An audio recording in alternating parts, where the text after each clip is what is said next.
Hello everyone, this is Sanjana and welcome to CUT academy online, जहां हम करने वाले हैं सिर्फ अपनी बोर्ड्स की तैयारी नहीं बल्कि CUT में भी 100% लाइन की तैयारी। तो आज का सेशन है हमारा ह्यूमन कैपिटल फॉर्मेशन पर, जिसमें हम जानेंगे कि ऐसी क्या क्या चीज़ें करी जा सकती है जो हमारा ह्यूमन मेन रिसोर्स होता है, जो हमारी किसी भी कंट्री के लिए उसकी इकोनॉमिक ग्रोथ में बहुत बड़ा रोल कंट्रीब्यूट करता है, उसको किस तरीके से और इम्प्रूव किया जा सकता है और हमारी गवर्नमेंट ने ऐसे कौन कौन से इनिशिएटिव्स लिए हैं इसको इम्प्रूव करने के, जिससे हमारी कंट्री इकोनॉमी को बेनिफिट हो सके। तो आज के सेशन में होने वाला है बहुत मज़ेदार, जिसमें आपके लिए बहुत सारी चीज़ें मैं लेके आई हूँ और इस 1-in-1 सेशन में आपको हर एक डिटेल मिलने वाली है और ये नोट्स आपको प्रोवाइड कर दिए जाएंगे। तो आज की कंटेंट सीरीज हम देख लेते हैं अपनी, दैट हमारे कंटेंट में आज हमें क्या क्या पढ़ना है। तो सबसे पहले हम जानेंगे दैट ह्यूमन कैपिटल क्या होता है। अब आप सोच रहे हो कि हम यहाँ पे ह्यूमन कैपिटल वर्ड का यूज़ क्यों कर रहे हैं, बिकॉज ह्यूमन कैपिटल तो पैसों के लिए या फिर मशीनरीज के लिए यूज़ किया जाता है, तो यहाँ पे हम ह्यूमन कैपिटल क्यों यूज़ कर रहे हैं बार बार, उसका रीज़न भी जानेंगे दैट ऐसा क्यों है और हम इसका यूज़ क्यों कर रहे हैं। देन हम पढ़ेंगे ह्यूमन कैपिटल फॉर्मेशन के बारे में, दैट जो ह्यूमन कैपिटल है, जो हमारा ह्यूमन रिसोर्स है, उसको हम कैसे और बेहतरीन बना सकते हैं और उसके लिए हमारी गवर्नमेंट किन किन चीज़ों पे अपना खर्चा कर रही हैं, कौन कौन से प्रोग्राम ला रही हैं, किस टाइप की ट्रेनिंग्स को लाया जा रहा है। देन हम डिस्कस करेंगे ह्यूमन कैपिटल और फिजिकल कैपिटल के बीच का डिफरेंस क्या होता है। अब देखो, हम सभी को पता है एक ह्यूमन और एक मशीनरी में क्या डिफरेंस होता है, तो बेसिकली इस कंपैरिजन में और कुछ नहीं, हम ये जानेंगे दैट ह्यूमन कैपिटल और फिजिकल कैपिटल, जो दो डिफरेंट काइंड ऑफ कैपिटल्स हमारे पास अवेलेबल है, उनके अपने अपने फंक्शंस क्या हैं और उनमें बेसिक डिफरेंस क्या होता है। देन हम पढ़ेंगे sources of human capital formation, one of the most important topic of economics. इसको बिल्कुल छोड़ के नहीं जाना, आपकी आईडी का सबसे इंपॉर्टेंट टॉपिक है कि कौन कौन से वो सोर्सेज होते हैं जिसकी वजह से ह्यूमन कैपिटल फॉर्मेशन बहुत इंपॉर्टेंट हो जाती हैं, जैसे कि एजुकेशन, हेल्थ केयर फैसिलिटीज़ हो गई, वोकेशनल स्टडीज़ हो गई या फिर वोकेशनल कोर्सेज हो गए, ट्रेनिंग्स हो गए। तो ये डिफरेंट काइंड्स ऑफ सोर्सेज होते हैं और भी बहुत सारे होते हैं जिसके बारे में मैंने डिटेल में इसके अंदर रख रखा है। तो उन सारी चीज़ों के बारे में हम आज जानने वाले हैं। देन हम डिस्कस करेंगे कि ह्यूमन कैपिटल और ह्यूमन डेवलपमेंट के बीच में क्या डिफरेंस होता है या फिर उनका कंपैरिजन करेंगे, बिकॉज एग्जाम में ना काफ़ी बार ये फॉर्म आकर क्वेश्चन में पूछ लेते हैं that what is the basic difference between human capital and human development. So ये सारी चीज़ें हम इसमें कवर अप करेंगे और लास्ट में as you all know that हम लोग करते हैं मेरे फेवरेट क्वेश्चन, जो एग्जाम के पॉइंट ऑफ व्यू से बहुत इंपॉर्टेंट होते हैं और उनको तो करके ही जाना है। सो इस पूरे सेशन को बिल्कुल नहीं छोड़ना है, एंड तक मेरे साथ रहना है। चलो, तो हमने ये एक बार कंटेंट पे नज़र मार ली दैट हम क्या क्या आज इसमें पढ़ने वाले हैं, और अब हमारा सेशन, हमारा फर्स्ट टॉपिक स्टार्ट होने जा रहा है जो है ह्यूमन कैपिटल। तो देखो, ह्यूमन कैपिटल का बेसिकली मतलब होता है दैट एक इंसान जो उसके पास नॉलेज है, स्किल्स है या फिर जो भी उसके पास टैलेंट है, वो कैसे उसका यूज़ करके हमारी इकोनॉमिक ग्रोथ में डेवलप करता है। अब देखो, अगर मैं बेसिक से एग्जांपल दूँ तो एक टेलर है, ठीक है। अब टेलर कपड़े सिलता है, डिफरेंट काइंड्स ऑफ स्टफ्स पे वो वर्क करता है, एम्ब्रॉयडरी करता है या फिर जो भी उसका काम होता है वो अच्छे तरीके से करते हैं। तो एक तरीके से अगर आप देखो तो टेलर अपने स्किल्स को, अपने नॉलेज को इम्प्रोवाइज़ करता है, उसको कॉन्टिन्यूसली वर्क करता है उस चीज़ के लिए, और उससे इनडायरेक्टली बेनिफिट, डायरेक्टली बेनिफिट किसको होता है, हमारी इकोनॉमिक ग्रोथ उससे इम्प्रूव होती है ना, जॉब अपॉर्चुनिटीज़ जनरेट होती है ना, मार्केट में वो अपना प्रोडक्ट सेल कर रहा है, उसके पास कस्टमर्स आ रहे हैं। तो बेसिकली ह्यूमन कैपिटल का मतलब होता है एक इंडिविजुअल पर्सन की स्किल्स, नॉलेज और एबिलिटीज़, जो वो किस में कंट्रीब्यूट करना है, इकोनॉमिक ग्रोथ एंड डेवलपमेंट में कंट्रीब्यूट कर रहा है, ठीक है। तो अगर आपसे जब भी अगर कोई पूछे ना दैट ह्यूमन कैपिटल क्या होता है, तो कंफ्यूज मत हो जाना दैट कैपिटल मतलब तो पैसा या फिर मशीनरी से है। देखो, कैपिटल ना यहाँ इकोनॉमिक्स टर्म में हम ह्यूमन कैपिटल मान के चलते हैं। जैसे बचपन में हमारे SST के चैप्टर्स होते थे ना, उसमें हम क्या पढ़ते थे that human as a resource. तो यहाँ पे हम ह्यूमन एज अ रिसोर्स तो वहाँ पढ़ रखा था ना बचपन में, 1st to 8th वाली बुक्स में। यहाँ पे वर्ड्स थोड़े इम्प्रोवाइज किए जाते हैं, थोड़े स्टैंडर्ड हो जाते हैं, तो उस स्टैंडर्ड वर्ड को आपको लिखना है ह्यूमन कैपिटल के नाम से, यानी कि हर एक इंडिविजुअल पर्सन की जो स्किल्स होती है, जो एबिलिटीज़ होती है या फिर जो उसकी नॉलेज होती है, टैलेंट होता है, उसको वो कैसे कंट्रीब्यूट करता है इकोनॉमिक ग्रोथ में, उसी को हम ह्यूमन कैपिटल बोलते हैं। अब ह्यूमन कैपिटल को कैसे बढ़ाया जा सकता है, तो देखो, अगर कोई इंडिविजुअल पर्सन है, उसके पास कोई टैलेंट नहीं है, तो हम उसको क्या, जैसे कोई इंसान है वो थोड़ा बहुत पढ़ा लिखा है बट उसको एजुकेशन के साथ साथ कुछ अदर फैसिलिटीज़ की भी ज़रूरत है, कुछ अदर कोर्सेज करने की ज़रूरत है, तो हमने क्या करा, उसको बोल दिया दैट उसका थोड़ा बहुत कंप्यूटर साइड में इंटरेस्ट था, तो हमने बोला भाई तू डिजिटल मार्केटिंग का कोर्स कर ले, या फिर तू कुछ ऐसा कर ले जिससे ना तू उसी फील्ड में चला जाए क्योंकि तेरा इंटरेस्ट है। तो यहाँ पे हमने एक इंसान था जिसके पास मतलब सिर्फ एजुकेशन थी, बहुत अच्छी बात है, बिकॉज एजुकेशन भी एक सोर्स होता है ह्यूमन कैपिटल फॉर्मेशन का, बट उसके साथ साथ हम क्या कर रहे हैं, उसको अलग अलग कोर्सेज करवाया जाता है ताकि वो मतलब अपने अंदर के टैलेंट को या फिर अपनी कैपेबिलिटीज़ को और इंक्रीज कर सके। क्योंकि देखो स्किल्स कभी भी बेकार नहीं जाती है, वो कभी ना कभी आपको कभी ना कभी तो काम आएंगी ही आएंगी। तो वो सारी चीज़ें हम इसमें डिस्कस करने वाले हैं। तो चलो हमें ये समझ में आ गया दैट ह्यूमन कैपिटल क्या होता है और इसके हम उसको कैसे इम्प्रोवाइज कर सकते हैं। नेक्स्ट हमारा आता है ह्यूमन कैपिटल फॉर्मेशन, यानी कि अगर मुझे ये जानना है दैट ह्यूमन कैपिटल फॉर्मेशन में बेसिकली हम ये जानेंगे दैट किसी भी इंडिविजुअल पर्सन को हम सिंपल लैंग्वेज में बोलूँ तो स्किल्ड या फिर टैलेंटेड कैसे बना के आगे उसको इकोनॉमिक ग्रोथ में कंट्रीब्यूट करवा सकते हैं, या फिर वो ताकि इकोनॉमिक ग्रोथ में कंट्रीब्यूट कर सके। देखो अगर एक इंडिविजुअल पर्सन है, वो एजुकेटेड है, उसके पास कोई स्किल है, उसको मशीन रन करनी आती है, तो एक तरीके से वो किसी भी फर्म इंडस्ट्री में काम कर सकता है, ठीक है। आप उसको स्किल्ड एम्प्लॉय या फिर स्किल्ड लेबर वर्कर मान के चल रहे हो, बट वहीं एक दूसरा इंसान है जिसके पास एजुकेशन जैसी बेसिक फैसिलिटीज़ नहीं है, उसके पास कोई स्किल नहीं है, उसको नहीं पता दैट उसके पास कोई ऐसी कोई पर्टिकुलर फील्ड में नॉलेज नहीं है, तो आप किस इंसान को प्रेफर करोगे अपनी इंडस्ट्री या फर्म में रखना? ऑब्वियसली आप स्किल्ड वर्कर चाहोगे ना, बिकॉज उसको आपको सिखाना नहीं पड़ रहा है। तो इसी टाइप से ह्यूमन कैपिटल फॉर्मेशन में हम ये जानेंगे दैट हम किसी भी इंडिविजुअल पर्सन को कैसे कैपेबल बना सकते हैं ताकि वो किसी भी फर्म या इंडस्ट्री में जाके काम कर सके और हमारी इकोनॉमिक ग्रोथ में कंट्रीब्यूट कर सके।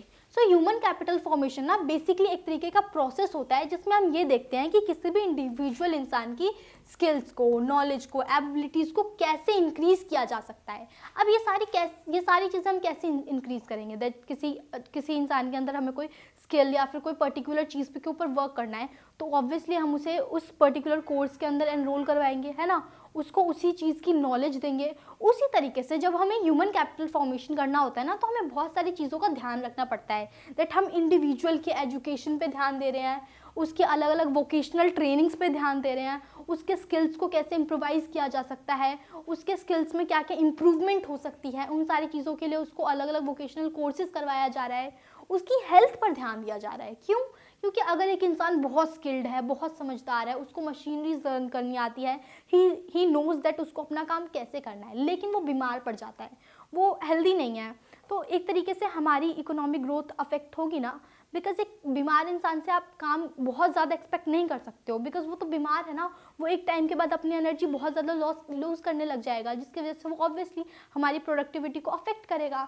बट एक हेल्दी पर्सन जो बहुत हेल्दी है, प्रॉपरली वर्क कर रहा है, तो वो छुट्टी भी कम लेगा, प्रोडक्टिविटी भी उसकी अच्छी खासी रहेगी, जिससे हमारी इकोनॉमिक ग्रोथ भी तेज़ी से होगी। तो हेल्थ भी बहुत इंपॉर्टेंट फैक्टर है उसके लिए, और भी बहुत सारी चीज़ें होती है जिसके बारे में हम अच्छे से इसमें डिस्कस करने वाले हैं। तो इसमें बेसिकली आपको ह्यूमन कैपिटल फॉर्मेशन में ये ध्यान रखना है दैट ये एक ऐसा प्रोसेस होता है जो हम इंडिविजुअल किसी भी पर्टिकुलर इंडिविजुअल के स्किल्स को, कैपेबिलिटीज़ को, उसकी नॉलेज को इंक्रीज करने का काम करते हैं ताकि वो फर्म या फिर किसी भी पर्टिकुलर सेक्टर के लिए रेडी हो सके और हमारी इकोनॉमिक ग्रोथ में कंट्रीब्यूट कर सके।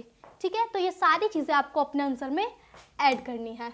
नेक्स्ट आता है हमारा नेक्स्ट टॉपिक आता है basic comparison between human capital and physical capital.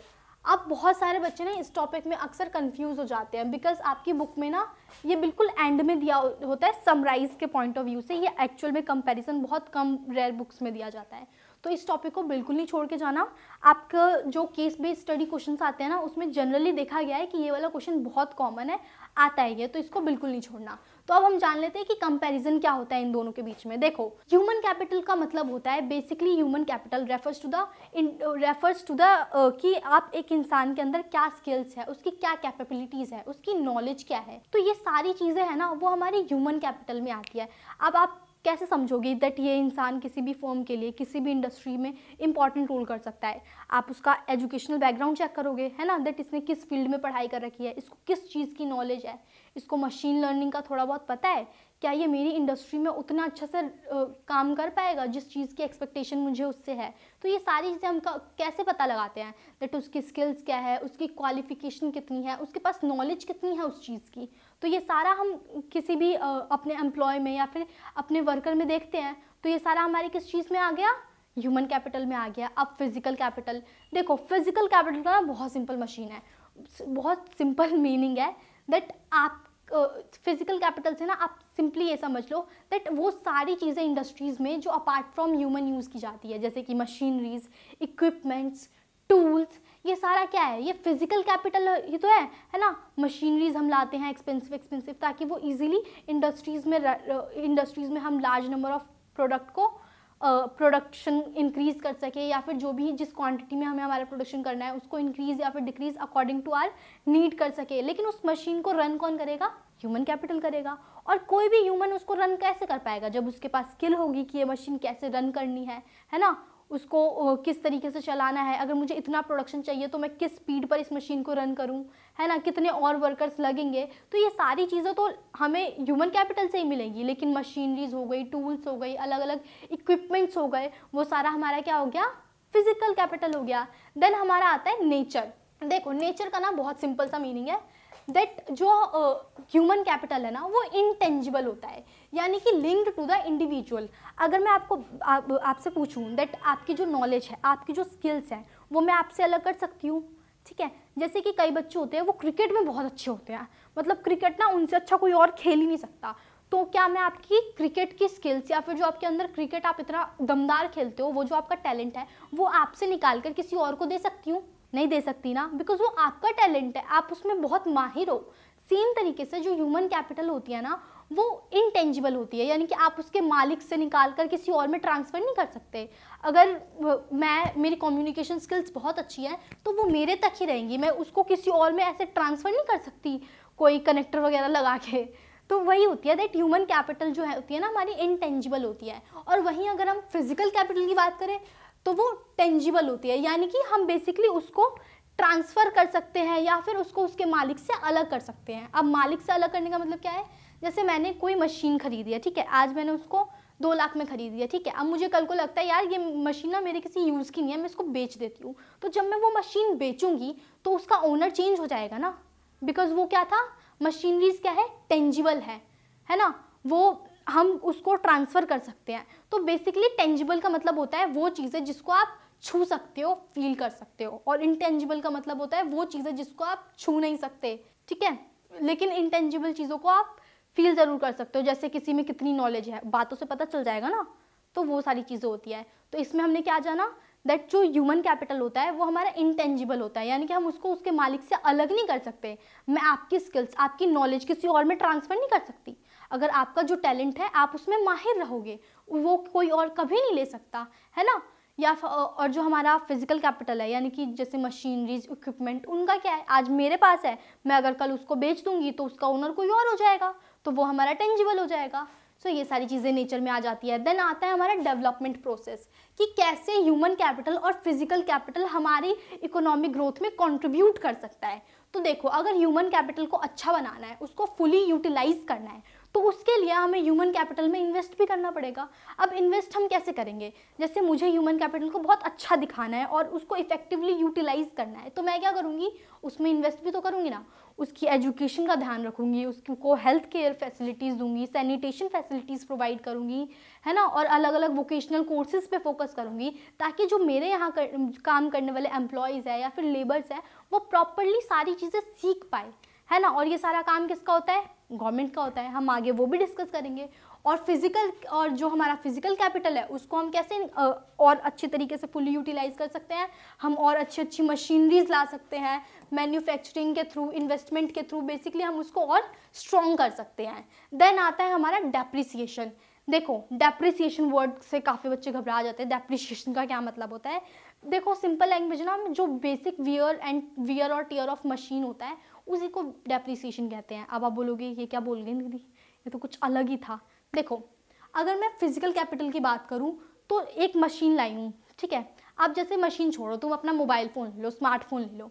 अब तुम मान लो तुम्हारा फ़ोन 1 लाख रुपए का है, तुम्हारा स्मार्टफोन 1 लाख रुपए का है, तो तुम्हें क्या लगता है तुम वही स्मार्टफोन अगर मार्केट में 2 महीने बाद बेचोगे तो वो 1 लाख रुपए का ही बिकेगा? नहीं बिकेगा, बिकॉज आपने 2 महीने वो ऑलरेडी यूज़ कर लिया है ना, तो उसकी वैल्यू डेप्रिशिएट हो गई है, यानी कि घट गई है। अब आपका फ़ोन 1 लाख में नहीं बिकेगा, अब आपका फ़ोन कितने में बिकेगा, 70,000 में, 80,000 में, 90,000 में, मतलब उस टाइम जो भी उसकी वैल्यू गिरी होगी उस वैल्यू में बिकेगी, लेकिन 1 लाख में बिल्कुल नहीं बिकने वाली, है ना। तो हमारी जितनी भी मशीनरीज होती है, इक्विपमेंट्स होते हैं या फिर सॉफ्टवेयर होते हैं, उनके जो प्राइजेस होते हैं ना वो उनके वियर और टीयर के अकॉर्डिंग डेप्रिशिएट हो जाते हैं, यानी कि घट जाते हैं। अब आपके घर में कोई ऐसे दादाजी वाला या फिर परदादाजी वाला रेडियो रखा होगा, तो अगर आप उसको सेल करोगे तो उसकी वैल्यू भी तो डेप्रिशिएट हो गई होगी ना, बिकॉज वो उस टाइम पे बहुत अच्छी ब्रांड का था या फिर बहुत अच्छी अपीयरेंस थी, बट इतने सालों में उसको आपने यूज़ करा होगा, उसको रखा भी होगा। अब आप बोलो कि दीदी जो मैं फ़ोन लाया हूँ ना या फिर जो मेरा रेडियो है वो तो इस्तेमाल भी नहीं हुआ, एक दिन भी मैंने इस्तेमाल नहीं करा, तो इसका वियर और टीयर कैसे हो गया? ऐसे नहीं होता। आपने भले उसको एक दिन भी नहीं यूज़ किया हो, आपने रेडियो के या फिर मोबाइल फ़ोन आप जो खरीद के लाए हो ना उसको रख दिया हो और सीधा 1 साल बाद भी निकालोगे ना, तब भी उसकी वैल्यू डेप्रिशिएट हो जाएगी, यानी कि कम हो जाएगी। तो ये तो हो गया हमारा फिजिकल कैपिटल में। बट दीदी ह्यूमन कैपिटल में डेप्रिशिएट कैसे होगा? देखो, अब जैसे कोई इंसान है, ठीक है, अब इंसान की हेल्थ तो अफेक्ट होती है ना, वो बीमार पड़ सकता है, हो सकता है उसकी डेथ जल्दी हो जाए, तो एक तरीके से हम उसे ही ना डेप्रिसिएशन मान के चलते हैं। यहाँ देखो मैंने लिखा भी है, कैन डेक्लाइन विद एजिंग, है ना, एज बढ़ सकती है, लैक ऑफ एजुकेशन और पुअर हेल्थ, या फिर उसको उसकी नॉलेज अकॉर्डिंग टू उसकी नॉलेज अप टू डेट नहीं रहे, ठीक है। जैसे कि आज का जो यूथ है उसे सोशल मीडिया के बारे में बहुत पता है, ठीक है, लेकिन अगर मैं वहीं बात करूँ थोड़े पुराने ज़माने के लोगों की, जैसे कि हमारे दादा परदादा हो गए, उनको क्या है, अगर आप फ़ोन दे दोगे, बोलोगे सोशल मीडिया में रील्स बनाओ, मेरे साथ आओ, वीडियो बनाओ, डांस करेंगे एंड देन बहुत अच्छी रील बनाएंगे, व्यूज़ आएंगे, तो उनको वो नॉलेज नहीं होगी ना, बिकॉज क्यों? क्योंकि उन्होंने वो सारी चीज़ें अभी ऑब्जर्व नहीं किया है, देखी नहीं है, तो एक तरीके से उन्हें थोड़ा टाइम लगेगा चीज़ें समझने में, है ना। तो आप बोल सकते हो दैट लैक ऑफ अवेयरनेस भी होता है एक डेप्रिशिएशन का ह्यूमन कैपिटल में रोल, दैट अगर आपके पास टाइम के अकॉर्डिंग नॉलेज नहीं है तब भी आपकी वैल्यू डेप्रिशिएट हो जाएगी, है ना, बिकॉज मार्केट में जिस चीज़ की डिमांड है आपको उस चीज़ की नॉलेज ही नहीं है। इट मीन्स क्या है, दैट आपके स्किल्स की ज़रूरत उस टाइम पे नहीं है मार्केट को, तो ऑब्वियसली किसी भी एम्प्लॉय की या फिर वर्कर की जो मार्केट सैलरी है वो कम हो जाएगी, या फिर वैल्यू को मार्केट वैल्यू उनकी कम हो जाएगी। तो इन सारी चीज़ों को आपको ध्यान रखना है और आंसर के टाइम पे ना आंसर ऐसे ही बनाना, एक प्रॉपरली लिखना, दैट ये डेफिनेशन है, नेचर है, डेवलपमेंट प्रोसेस है, ऐसे आंसर बहुत नीट एंड क्लीन लगता है और टीचर फुल मार्क्स दे के जाता है ऐसे प्रॉपर वे में करके जाओगे तो, ठीक है। नेक्स्ट आता है हमारा मोबिलिटी। देखो, मोबिलिटी का मतलब होता है कि एक सामान को हम दूसरे जगह तक कैसे लेके जा सकते हैं। अब देखो ह्यूमंस की बात करूँ तो जैसे मेरी कम्युनिकेशन स्किल्स हैं वो अच्छी है, अब मैं कहीं और जाऊंगी तो मेरी कम्युनिकेशन स्किल्स मेरे साथ जाएंगी ना। ऐसा थोड़ी है मैं कम्युनिकेशन स्किल्स दिल्ली में छोड़कर ऐसे बिहार चली गई, नहीं, ऐसा नहीं होगा, मेरी कम्युनिकेशन स्किल्स मेरे साथ ही जाएंगी। तो ऑब्वियसली जो हमारी ह्यूमन कैपिटल है उनकी जो मोबिलिटी है वो ईजी होती है, उनकी migration of skilled workers easily हो जाता है। अब वही बात करें हम फिजिकल कैपिटल की, तो फिजिकल कैपिटल को ना फिजिकल कैपिटल की जो मोबिलिटी होती है वो थोड़ी सी टफ हो जाती है। क्यों? बिकॉज देखो, आप बड़ी बड़ी मशीनरीज लाके एक जगह पे सेटअप कर रहे हो, आपने कोई पर्टिकुलर लोकेशन देख रखी है दैट मुझे तो मेरी इंडस्ट्री यहीं रन करनी है ना। बट आप सोचो, आपने 2 साल वहाँ अपनी इंडस्ट्री बढ़िया से रन करी, मशीनरीज लगाई, वर्कर्स लगाए, अब आप 2 साल बाद अगर इमेजिन करो दैट ये मैं सारा सामान उठा के दूसरी जगह पे सेटअप कर लूँ, तो वो इम्पॉसिबल है, बहुत मुश्किल है ना हमारे लिए। तो इससे हमें क्या समझ में आ गई चीज़, दैट जो हमारा ह्यूमन कैपिटल है वो ईजी मोबिलिटी का है, दैट वो ईजिली ट्रांसफ़र हो जाएगा, हम उसे माइग्रेट करवा लेंगे। बट जो मशीनरीज है या फिर हमारी लोकेशन है वो ईजी मोबिलिटी नहीं है, उसमें वो बहुत टफ हो जाता है हमारे लिए, ऑलमोस्ट इम्पॉसिबल हो जाता है, ठीक है। अब हम जानते हैं रोल इन प्रोडक्शन क्या होता है।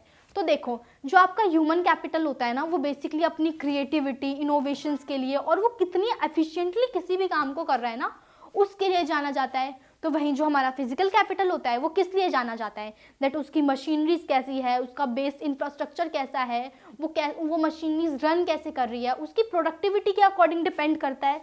ये सारी चीज़ें मैंने लिख रखी है, कुछ आपको डिफरेंट वर्ड नहीं बता रही हूँ, जो लिखा है वही पढ़ा रही हूँ। देन आ जाता है हमारा एग्जाम्पल्स। तो ह्यूमन कैपिटल आप कैसे इंक्रीज कर सकते हो, with the help of education, technical skills, physical and mental health, basically health care की बात की जा रही है यहाँ पे। और यहाँ पे जो हमारा फिजिकल कैपिटल है उसको कैसे इम्प्रोवाइज किया जा सकता है, तो आप अपनी मशीनरीज पे खर्च कर सकते हो, है ना, आप अपने इक्विपमेंट्स को स्टैंडर्ड करने के लिए क्या कर सकते हो, और हाई-फाई और जो आजकल टेक्निकल इक्विपमेंट्स चल रहे हैं वो सारे ला सकते हो अपनी कंपनीज में। तो ये बेसिक एक कंपैरिजन होता है ह्यूमन कैपिटल और फिजिकल कैपिटल के बारे में। और ये ना गारंटी ले सकती हूँ मैं इस क्वेश्चन की कि आएगा ही आएगा एग्जाम में, क्योंकि ये मोस्ट रिपीटेड क्वेश्चन है बोर्ड का। सो इसको ध्यान से करके जाना, ठीक है, बिल्कुल नहीं छोड़ना इसको। चलो ये भी हमारा कंप्लीट हो गया, दैट इन दोनों के बीच में कंपैरिजन भी हम लोगों ने पढ़ लिया। चलो अब हम जाते हैं हमारे नेक्स्ट टॉपिक की तरफ, जो है sources of human capital formation, most important topic of this chapter, because इसमें से एटलीस्ट 6 मार्क का क्वेश्चन तो आएगा ही आएगा। तो इसको बिल्कुल लाइटली नहीं लेना, अच्छे से इसके पॉइंट्स पढ़ने और अच्छा आंसर फ्रेम करके आना है, ताकि 6 आउट ऑफ 6 मार्क्स तुम्हें मिले। क्योंकि देखो आईडी में ना 6 मार्क वाले क्वेश्चन जो होते हैं वो ऐसे देते हैं, दैट सोर्सेज क्या होते हैं, बताओ डिफरेंस क्या है human capital and physical capital का, विच वन इज़ बेटर। तो आपको ना चीज़ें समझ कर चलनी है ताकि आप वहाँ बना सको, बिकॉज रटा रटा है ना, सब ऐसे वॉश हो जाता है, वहाँ पे कुछ याद ही नहीं रहता। तो अभी हम जानेंगे दैट ह्यूमन कैपिटल फॉर्मेशन के अलग अलग सोर्सेज क्या होते हैं। देखो जैसे कि हमारा हो गया एजुकेशन। अब मुझे एक अच्छा ह्यूमन कैपिटल क्रिएट करना है, तो मैं क्या चाहूँगी दैट उस हाई क्वालिटी ऑफ एजुकेशन मिले, है ना, वो प्रॉपरली अच्छी चीज़ें गेन कर पाए, उसको बढ़िया स्कूल भेजूँ, बढ़िया कॉलेज भेजूँ, बढ़िया यूनिवर्सिटी में जाए, है ना, ताकि वो हाई क्वालिटी एजुकेशन को ले सके और अपनी स्किल्स को इंक्रीज कर सके।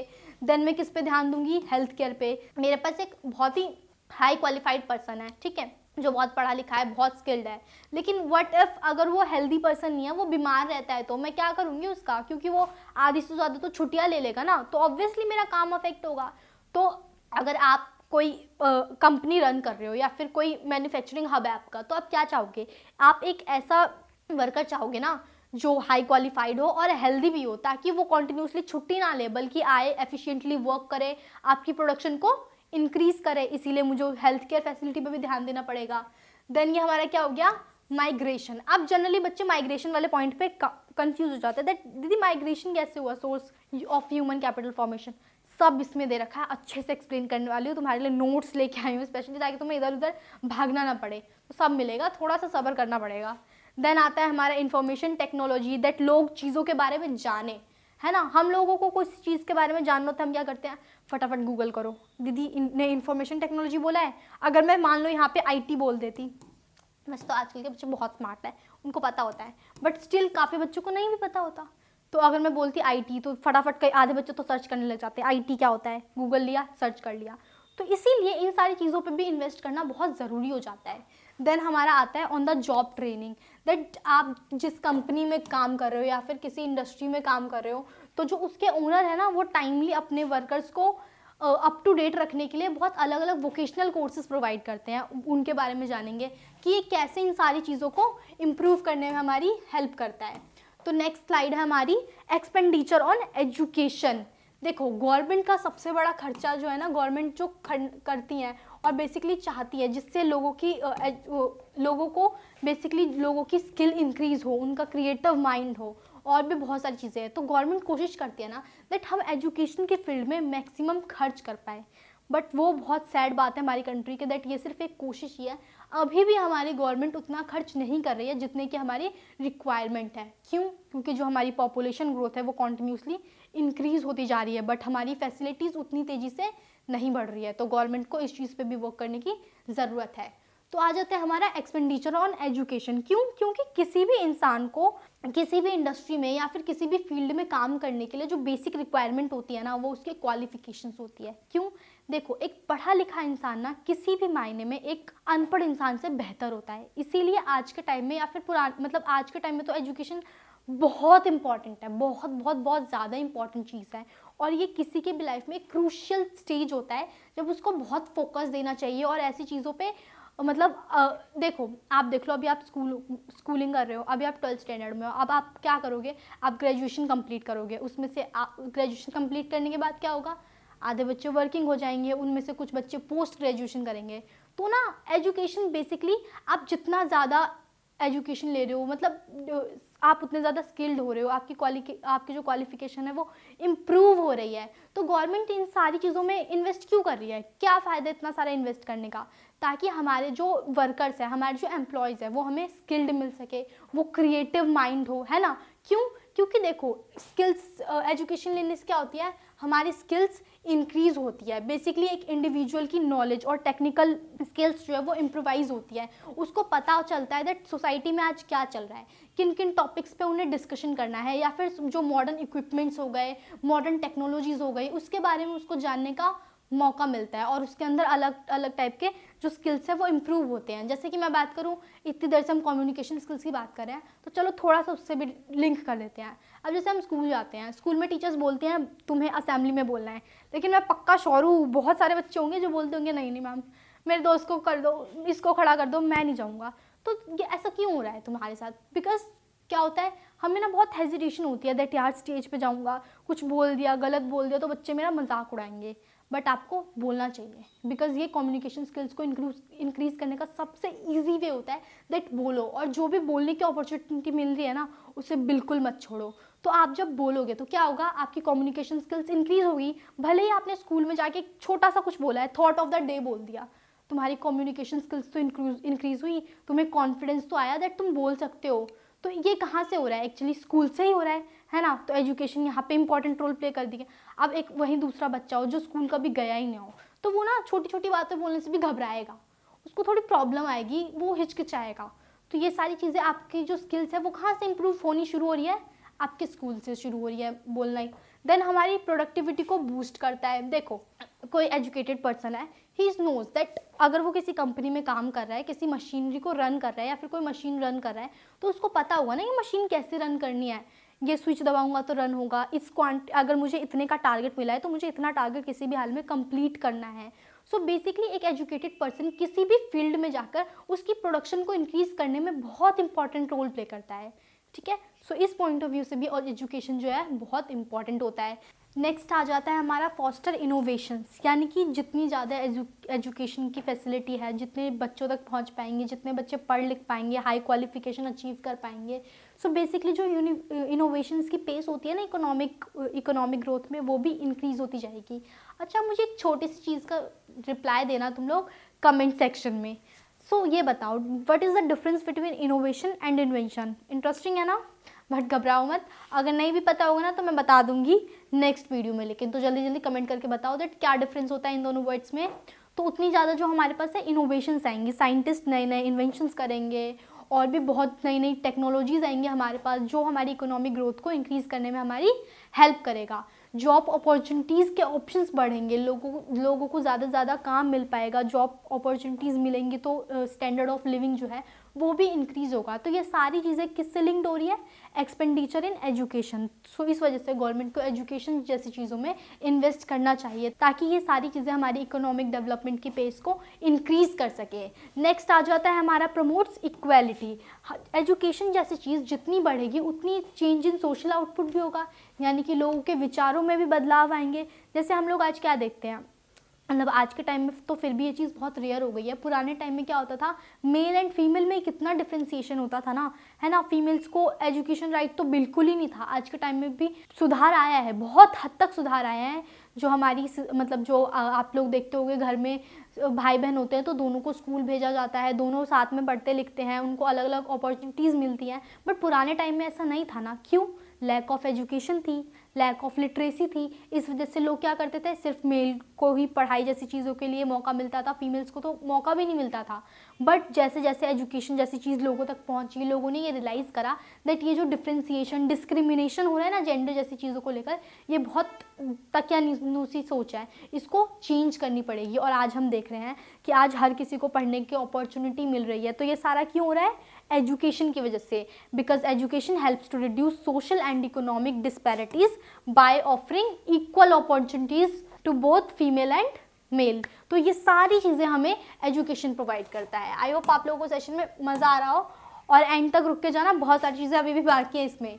नेक्स्ट आपको मैं ये बहुत इंपॉर्टेंट चीज़ है, बिल्कुल इसको स्किप नहीं करना, एग्जाम पॉइंट ऑफ व्यू से बहुत इंपॉर्टेंट है। 2009 में इंडियन गवर्नमेंट जो है ना एक एक्ट लेके आती है, राइट टू एक्ट, दैट हर किसी बच्चे को या जिसकी एज 6 से लेकर 14 होगी उसको राइट टू एजुकेशन होगा, यानी कि पढ़ने का अधिकार होगा। ये बहुत इंपॉर्टेंट है, एमसीक्यू में बहुत बार पूछा गया है। बच्चे डेट में कंफ्यूज हो जाते हैं, इसीलिए इसे अलग से हाईलाइट कर लेना नोटबुक में। एकदम अलग से इसको लिख लो दैट ये कब आया था, 2009 में आया था। एज वेल एज ये क्या है, हमारा एक फंडामेंटल राइट भी है। तो ये सारी चीज़ें आपको नोट डाउन करनी है बिकॉज असर्शन रीजनिंग में पूछा जाता है। तो ये तो बहुत जनरली बच्चों को फिर भी याद रखते हैं दैट ये एक राइट टू एजुकेशन है, बट जैसे ही वो फंडामेंटल राइट वाला रीज़न देखते हैं ना, उनका माइंड घूम जाता है और वो कहते हैं नहीं ए सही होगा आर गलत होगा। तो ऐसी चीज़ें आपको बिल्कुल नहीं करनी। असर्शन रीजनिंग में स्पेशली ध्यान रखना है कि राइट टू एजुकेशन एक्ट कब आया था, 2009 में, और ये क्या है, हमारा एक फंडामेंटल एक्ट है। और एज ग्रुप भी याद रखना दैट 6 to 14 ईयर्स वाले बच्चों को राइट टू एक्ट मिलता है, यानी कि उनको पढ़ने का अधिकार मिलता है। तो ये सारी चीज़ें आपको अपने आंसर में भी ऐड करनी है और याद भी रखनी है, ठीक है। नेक्स्ट आता है हमारा तप्पुस मंजूमदार कमेटी। अब देखो ये जो तप्पुस मंजूमदार कमेटी था ना, ये इसीलिए इम्पॉर्टेंट था बिकॉज इनको ना एक जिम्मेदारी दी गई थी। और इनको जिम्मेदारी क्या दी गई थी कि हम मतलब इनको ना बेसिकली कुछ ऐसी पॉलिसीज़ या फिर प्रोग्राम्स गवर्नमेंट को रिकमेंड करने थे ताकि हमारी कंट्री में एजुकेशन जैसी फैसिलिटीज़ को इंक्रीज़ करवाया जा सके। और उसके लिए इन्होंने बहुत सारे रिकमेंडेशन भी दिए थे। उसमें से एक मोस्ट इंपॉर्टेंट रिकमेंडेशन जो असर्शन रीजनिंग में बहुत बार देखा गया है वो ये था दैट जो तप्पुस मंजूमदार कमेटी थे ना, ये बेसिकली वहाँ के चीफ थे। क्या थे? चीफ थे। तो बेसिकली इनका नाम याद रखना है आप लोगों ने। और इन्होंने एक बहुत ही अच्छा रिकमेंडेशन दिया था। वो रिकमेंडेशन ये था दैट हमारी जीडीपी का जो 6% है ना, वो एजुकेशन में कंट्रीब्यूट होना चाहिए। कितना परसेंट? 6% जो है हमारी एजुकेशन फील्ड में कंट्रीब्यूट होना चाहिए ताकि हमारे देश में ज़्यादा से ज़्यादा लोग पढ़ लिख पाए। जो क्योंकि जब लिटरेसी रेट इम्प्रूव होगा तो लोगों को जॉब अपॉर्चुनिटीज़ मिलेगी, लोगों को जॉब अपॉर्चुनिटीज़ मिलेगी तो जो हमारी पॉवर्टी रेट है वो कम होगी। तो इस वजह से इन्होंने बोला था दैट 6% रेट देना चाहिए। अब आपके लिए ये क्वेश्चन है दैट आप मुझे कमेंट सेक्शन में बताओगे दैट अभी हमारी जो हमारे देश में जो गवर्नमेंट है वो कितना % जीडीपी एजुकेशन फील्ड में दे रही है। तो ये आप लोगों को कमेंट डाउन करना है ताकि मैं देखूं कितने बच्चों को ये चीज़ पता है। और अगर नहीं पता होगी तो नेक्स्ट वीडियो में तो मैं हूँ ही ना बताने के लिए, ठीक है। तो जल्दी कमेंट डाउन कर दो। तो ये जो रिकमेंडेशन है ना, ये प्लीज़ अपने आंसर में मेंशन करना दैट ये चाहते थे कि जीडीपी का 6% एजुकेशन सेक्टर में जाए ताकि लोगों तक एजुकेशन जैसी चीज़ ज़्यादा से ज़्यादा पहुंच पाए। और भी इन्होंने बहुत सारे रिकमेंडेशंस दिए थे गवर्नमेंट को, जैसे कि उन्होंने बोला था जो बेसिकली इनका एम था ना कि एजुकेशन स्ट्रक्चर या फिर एजुकेशन फील्ड ऐसा होना चाहिए ताकि वो गरीब से गरीब इंसान अफोर्ड कर सके। क्यों? देखो आज के टाइम में हमारे पास गवर्नमेंट स्कूल्स है, बट जब उस टाइम पे हमारी कंट्री मतलब बेसिकली जब 1947 में जब हमारी कंट्री आज़ाद हुई थी ना, तो उस टाइम हमें बहुत सारी चीज़ों देख के चलनी पड़ती थी। उस टाइम में हमारे पास एजुकेशन फील्ड में भी उतने ज़्यादा स्कूल्स यूनिवर्सिटीज़ नहीं थे। हमने धीरे धीरे इंफ्रास्ट्रक्चर क्रिएट करा और 1977 में जब ये कमेटी एस्टेब्लिश होती है तो उन्होंने और भी बहुत सारे आइडियाज़ दिए दैट हमें स्पेशल स्कूल्स क्रिएट करने चाहिए, वोकेशनल स्टडीज़ पर ध्यान देना चाहिए। अब आप बोलोगे कि वोकेशनल स्टडीज़ या फिर वोकेशनल ट्रेनिंग क्या होती है। देखो बेसिकली एजुकेशन इम्पॉर्टेंट है, बहुत इम्पॉर्टेंट है, बट इसके अलावा भी स्किल्स को कैसे बढ़ावा दिया जा सके या फिर वोकेशनल ट्रेनिंग प्रोवाइड किए जा सके। जैसे कि आपने बहुत बार टीवी में देखा होगा दैट बहुत अलग अलग स्टेट्स में ना फीमेल्स के लिए अलग अलग वोकेशनल कोर्सेज चलाए जाते हैं, जैसे कि सिलाई कढ़ाई वाला चला दिया ताकि फीमेल्स बेसिकली आत्मनिर्भर हो सके, है ना, अपना खर्चा खुद उठा सके। इसके अलावा बहुत सारे कंप्यूटर कोर्सेज होते हैं या फिर कोई ऐसा कोर्सेज होता है जो बेसिकली स्किल बेस्ड कोर्सेज होते हैं, उन्हें वोकेशनल कोर्सेज हम बोलते हैं, ठीक है। तो इस चीज़ का ध्यान रखना। स्कॉलरशिप्स जैसे प्रोविज़न लाए गए और भी बहुत सारी चीज़ें की गई ताकि जो ये एजुकेशन जैसी बेसिक चीज़ है ना वो हमारे देश के कोने कोने तक पहुंच सके और मैक्सिमम स्टूडेंट्स को ये अपॉर्चुनिटी मिल सके स्कूल्स में पढ़ने का। क्योंकि उस टाइम पे हमारी लिटरेसी रेट कुछ खास अच्छा था नहीं, इसीलिए गवर्नमेंट को बहुत सारे स्टेप्स लेने पड़ रहे थे। तो ये वाला टॉपिक आपका बहुत इंपॉर्टेंट है, अच्छे से इसको रीड कर लो और एग्जाम में अच्छे से आंसर फ्रेमिंग करके आना है, ठीक है। ये 3 मार्क्स में आएगा, मैं नोट डाउन में यहाँ लिख भी देती हूँ दैट ये 3 मार्क का क्वेश्चन में जनरली देखा गया है, ठीक है। तो ये सारी चीज़ें इसमें रिकमेंडेशन में याद रखना दैट 6% ये जीडीपी को कंट्रीब्यूट करने के लिए इसने गवर्नमेंट को एडवाइस दिया था, रिकमेंड किया था। अब हम चलते हैं हमारी नेक्स्ट स्लाइड की तरफ जो है एक्सपेंडिचर ऑन हेल्थ।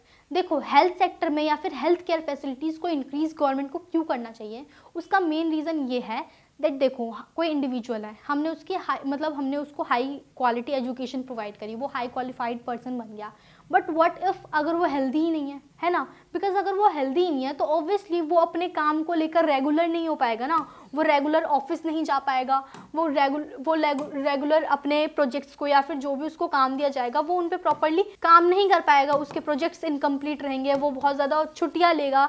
तो इसकी वजह से क्या होगा, हमारी प्रोडक्टिविटी पे अफेक्ट पड़ेगा, यानी कि जो प्रोडक्शन हमारी हो सकती थी वो नहीं हो पा रही है। क्यों?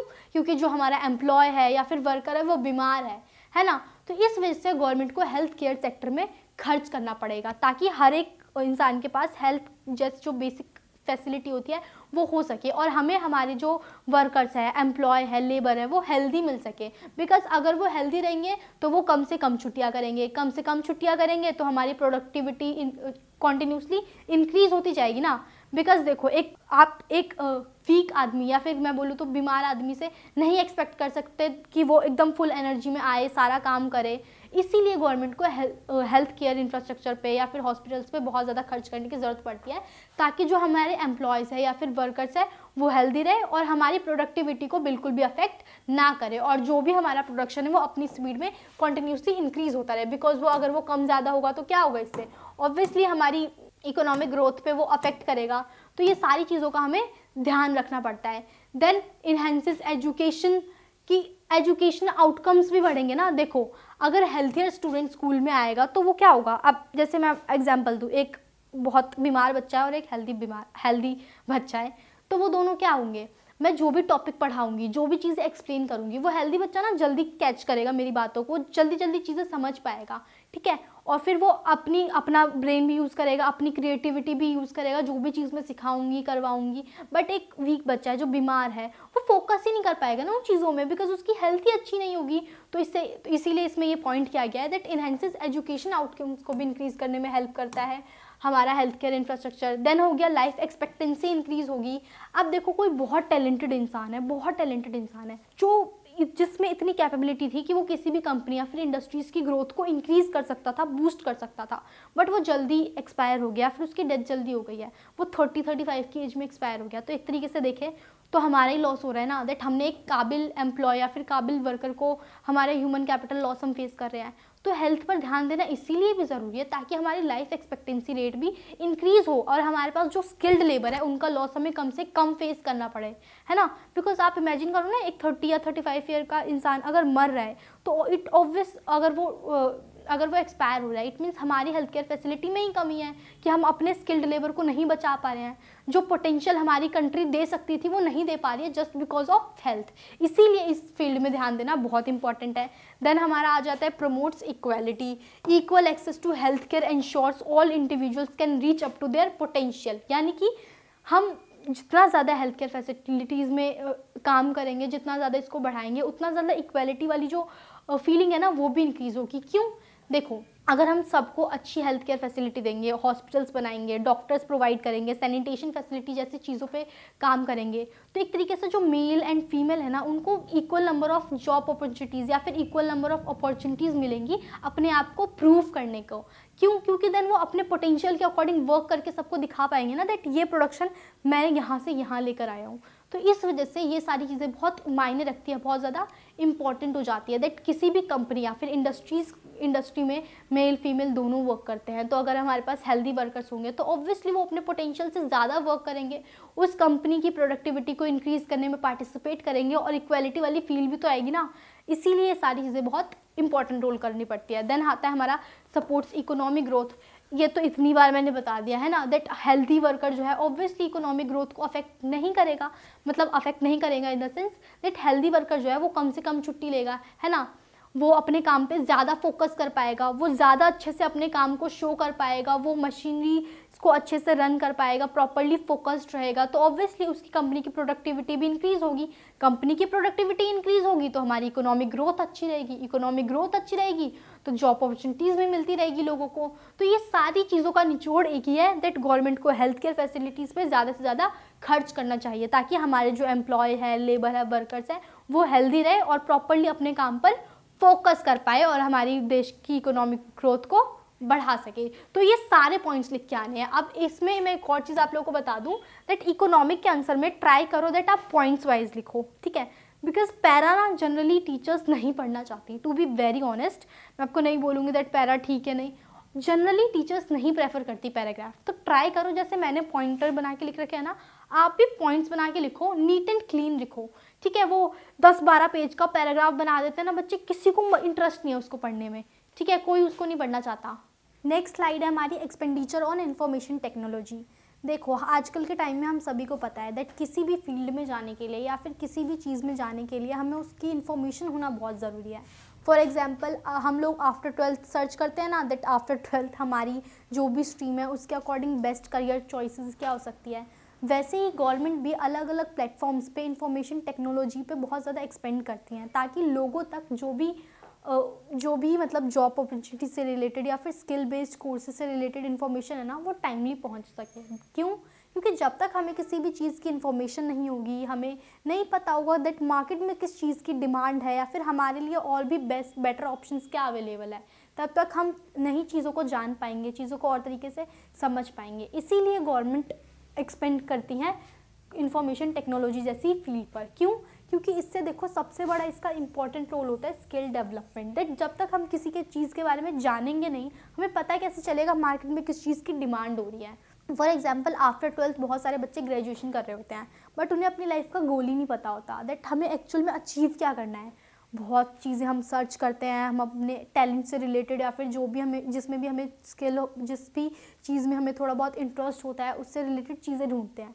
अब ये जो इंफॉर्मेशन टेक्नोलॉजी की फील्ड में जो चीज़ें सर्च की जाती हैं या फिर जिससे भी रिलेटेड हमारा इंटरेस्ट होता है तो हम उसके बारे में जानते हैं। जैसे कि स्किल डेवलपमेंट में ये सबसे बड़ा रोल इम्पॉर्टेंट रोल प्ले करता है। बिकॉज क्योंकि देखो मोस्टली जो बच्चे होते हैं जो आफ्टर ग्रेजुएशन या फिर पोस्ट ग्रेजुएशन के बाद मतलब कोई भी जॉब लेना चाहते हैं तो जनरली वो प्रेफर करते हैं दैट कोई स्किल बेस्ड कोर्स कर ले या फिर कोई जैसे रूरल एरियाज़ में है, ठीक है, उसने 12th तक पढ़ाई कर रखी है एंड आफ्टर दैट वो चाहता है अर्बन एरिया में आने के बाद उसे कोई जॉब मिल जाए। तो उसके लिए उसको किसी पर्टिकुलर फील्ड की स्किल आना बहुत ज़रूरी है। तो उसकी सारी इन्फॉर्मेशन हमें किस अलग अलग ऑनलाइन प्लेटफॉर्म्स में मिल जाती है। जैसे आज के टाइम में क्या है, गूगल है, हमें कुछ भी सर्च करना होता है, हम गूगल पे गए, ये जैसे डिजिटल मार्केटिंग का कोर्स हमने टाइप करा, हमारे पास इतने सारे ऑप्शंस आ जाते हैं। देन हम वेबसाइट्स पे क्लिक करते हैं तो वो क्या हो रहा है, एक तरीके से हमें इन्फॉर्मेशन ही तो मिली है अलग अलग प्लेटफॉर्म से। तो इन सारी चीज़ों में ये हमारी बहुत हेल्प करता है। देन आ गया इंक्रीज्ड प्रोडक्टिविटी। देखो हम जितनी चीज़ों के बारे में जानेंगे, जितनी चीज़ों से सीखेंगे, उतनी ज़्यादा हमारी प्रोडक्टिविटी भी तो इंक्रीज़ होगी ना। अब जैसे देखो आप लोग अभी पढ़ाई कर रहे हो, ठीक है, इस वीडियो से आपने सारा समझा है दैट ह्यूमन कैपिटल क्या होता है, ह्यूमन कैपिटल फॉर्मेशन को इंक्रीज़ कैसे किया जा सकता है, ये कैसे बेनिफिट प्रोवाइड करता है। तो ये सारी चीज़ें आप सीख रहे हो। अब आप जब आंसर फ्रेम करोगे या फिर जब आप एग्ज़ाम में आंसर लिख रहे होगे तो उस टाइम पे आपकी प्रोडक्टिविटी इंक्रीज़ हो जाएगी ना। उस टाइम पे आप अपनी प्रोडक्टिविटी इंक्रीज़ कर रहे हो इस टाइम पे, ताकि आप उसको सही जगह पे यूटिलाइज़ कर सको, आप अच्छे से आंसर को फ्रेम कर पाओगे। उस टाइम पे आपको किसी प्रॉब्लम को नहीं फेस करना पड़ेगा बिकॉज आप चीज़ें समझ रहे हो, है ना, अपनी नॉलेज को इंक्रीज़ कर रहे हो। तो नॉलेज को इंक्रीज़ करने के लिए, स्किल को अपग्रेड करने के लिए, टाइमली जो भी चीज़ मार्केट में चल रही है उससे हम लोग लिंक बना पाएँ, उसके बारे में जान सके, इन सब चीज़ों के लिए इंफॉर्मेशन टेक्नोलॉजी का होना बहुत ज़रूरी है और इस पर गवर्नमेंट बहुत वर्क कर। देन आ गया हमारा इन्हेंस्ड कम्युनिकेशन, दैट लोगों से हम लोग जुड़ पाए, मिल पाए, लोगों के बारे में जान पाए। जैसे कि बेसिक एग्जाम्पल है लिंक्डइन, ठीक है।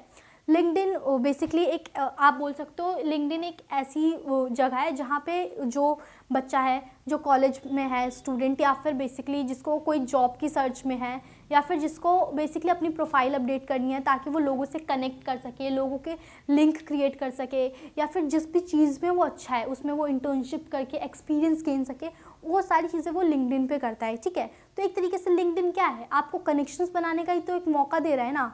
अब जैसे इंस्टाग्राम पे हम देखते हैं कोलैबोरेशंस के वीडियोस बनते हैं, है ना। तो अगर इंस्टाग्राम नहीं होता, यूट्यूब जैसी चीज़ें नहीं हो पाती, तो हम आज के टाइम पे घर पे बैठे कितने सारे लोगों से इंटरेक्ट करते हैं, चैट करते हैं, जिसको हम जानते भी नहीं है उससे भी बात करते हैं, टेलीग्राम पे, इंस्टाग्राम पे, और भी बहुत सारे प्लेटफॉर्म है जहाँ पे हम ये सारी चीज़ें करते हैं।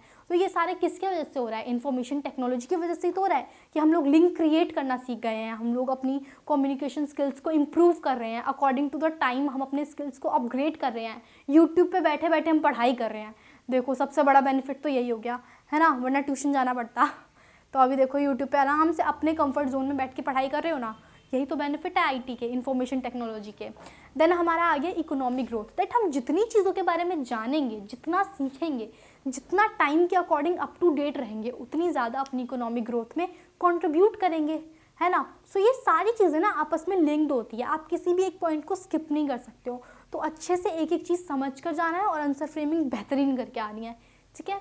तो ये हमारा हो गया एक्सपेंडिचर ऑन इंफॉर्मेशन टेक्नोलॉजी। अब आ जाओ हमारे नेक्स्ट स्लाइड पे, जो कि है एक्सपेंडिचर ऑन जॉब ट्रेनिंग।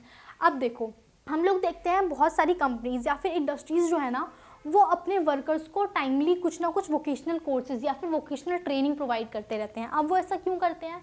उनका ये सारी चीज़ें करने का मेन कारण ये होता है दैट वो ना उनके जो वर्कर्स हैं या फिर जो एम्प्लॉयज़ हैं वो टाइमली मशीनरी से या फिर जो मॉडर्न टेक्नोलॉजी आ रहे हैं ना उससे जुड़े रहे। ऐसा नहीं हो दैट अगर मेरे पास कोई 20 लोग आज काम कर रहे हैं और आज से 2 साल बाद कोई नई इक्विपमेंट आई है या फिर टेक्नोलॉजी आया है तो उनको उस बारे में पता ही ना हो, क्योंकि अगर मेरे एम्प्लॉयज़ को उसके बारे में नहीं पता होगा तो मेरे पास 2 ऑप्शन होंगे, या तो मैं उनको वो चीज़ें सिखा दूँ, अपग्रेड कर दूँ टाइम के अकॉर्डिंग, या फिर मैं वो एम्प्लॉयज़ को निकाल के जिसको उस मॉडर्न टेक्नोलॉजी के बारे में पता हो उसको रख लूँ, है ना। इसीलिए कंपनीज ये रिस्क नहीं लेना चाहती है जनरली, जिसकी वजह से वो क्या करते हैं, on the job trainings provide करते हैं।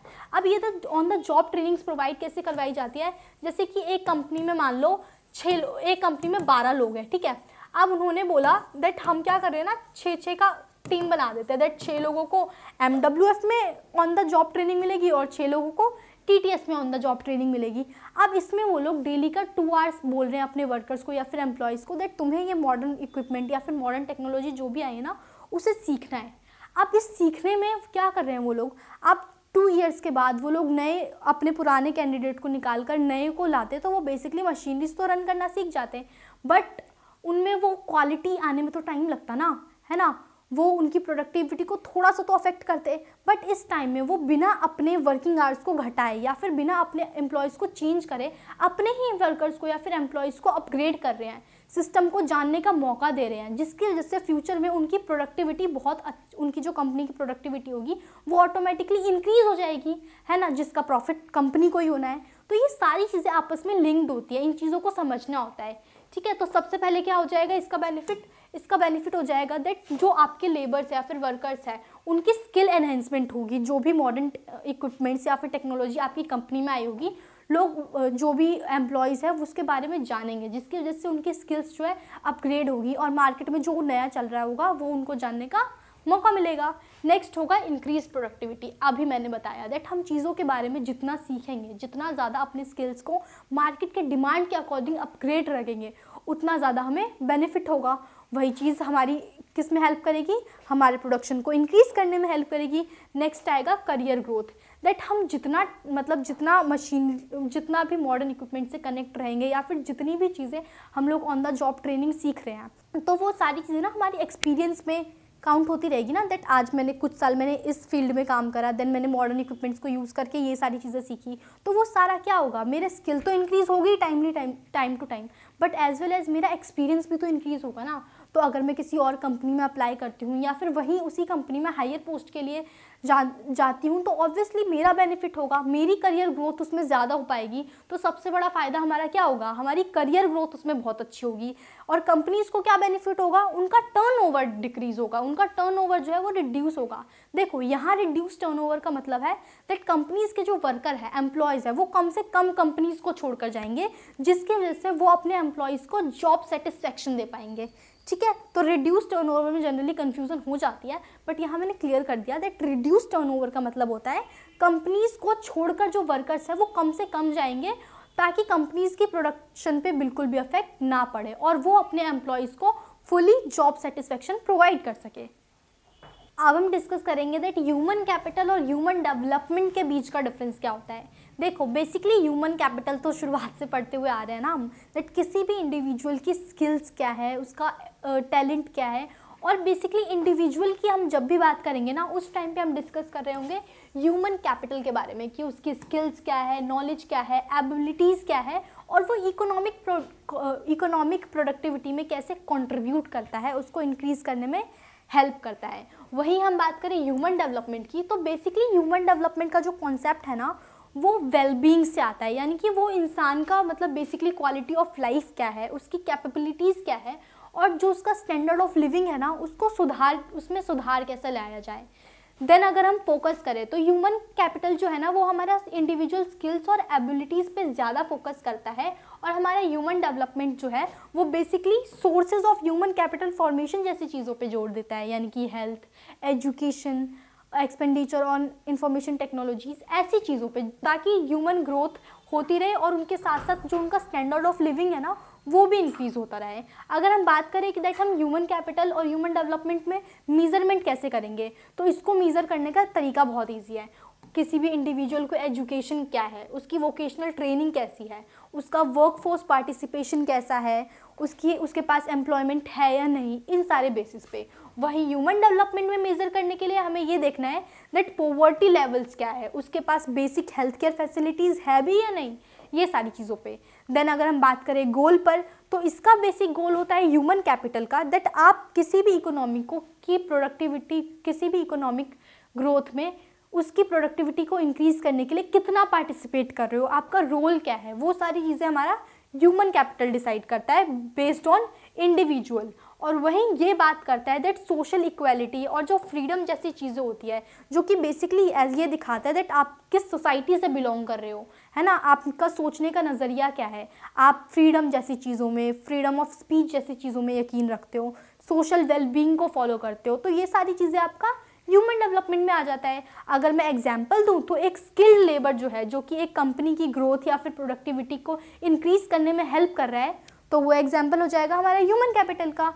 और वहीं ह्यूमन डेवलपमेंट की बात करें तो आप जिस सोसाइटी से बिलोंग करते हो उस सोसाइटी में जो बेसिक फैसिलिटीज़ होती है लाइफ की, जैसे कि health care, education, job opportunities, वो कैसे दी जा रही है लोगों को, वो फैसिलिटीज़ अवेलेबल भी है या नहीं, वो आपका ह्यूमन डेवलपमेंट में आता है।